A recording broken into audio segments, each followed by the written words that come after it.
Welcome to our channel. Stay tuned to our channel for sports and entertainment news all the time. Please subscribe the channel.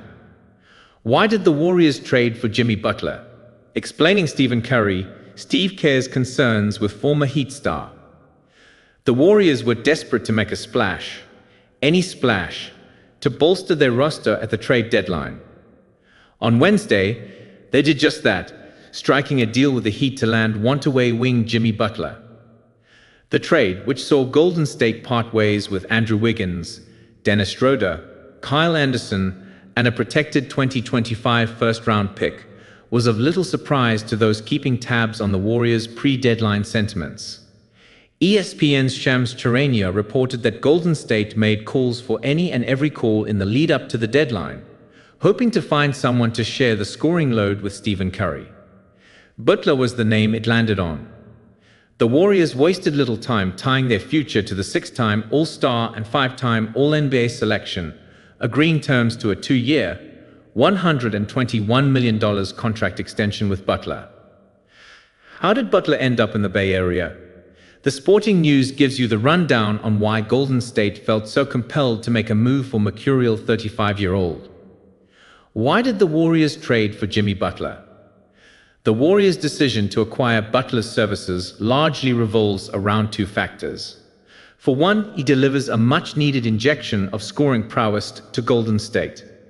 Stephen Curry is still playing at a high level, although his play has tailed off compared to years past. But beyond him, the Dubs were lacking in offensive firepower. Prior to Butler's arrival, Curry was the only player on the team to average at least 18 points per game.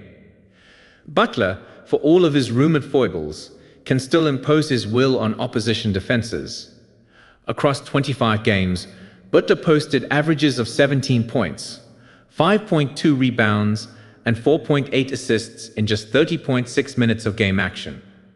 He can be an inconsistent three-point shooter, but he sank at least 35% of his tries from beyond the arc in each of his past 3 years. And Butler is as efficient as they come, posting a true shooting percentage of 63.8%. Even if Butler's production wobbles slightly, he still figures to be the Warriors' second-best offensive weapon. That's not to mention his penchant for big-time moments. Butler has developed a reputation as one of the league's best-ever playoff risers. If Golden State can surge up the Western Conference standings, there are few players better equipped to handle the spotlight than the 35-year-old. There's also the case of desperation for those in blue and gold. Multiple reports indicate that Golden State had concerns over Butler's prospective price tag and locker room fit when rumors first emerged of Butler's spat with the Heat. The Athletic's Anthony Slater and Marcus Thompson revealed that some in the Warriors camp were concerned over the possibility of combustion, with Butler on the roster. Yahoo Sports' Kevin O'Connor seconded those sentiments, adding that Curry and head coach Steve Kerr were wary of Butler's history with his previous teams. The idea of shelling out real assets, be that Jonathan Kuminga, Moses Moody, or a lightly protected first, seemed unwise. But as Butler and his former employer's feud grew more pronounced, his trade value dissipated. Ultimately, Golden State was able to add a second star, granted a 35-year-old, without completely sacrificing its future. That doesn't mean the Dubs won't have to shell out a pretty penny for Butler's services. Butler's contract will see him secure upwards of $60 million in 2025 to 26 and 2026 to 27. His standing in the league, while alluring, probably doesn't warrant such a hefty figure.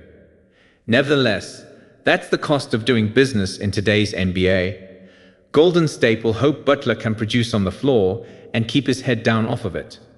If he does, perhaps the Warriors can salvage a little more joy out of the twilight of Curry's career.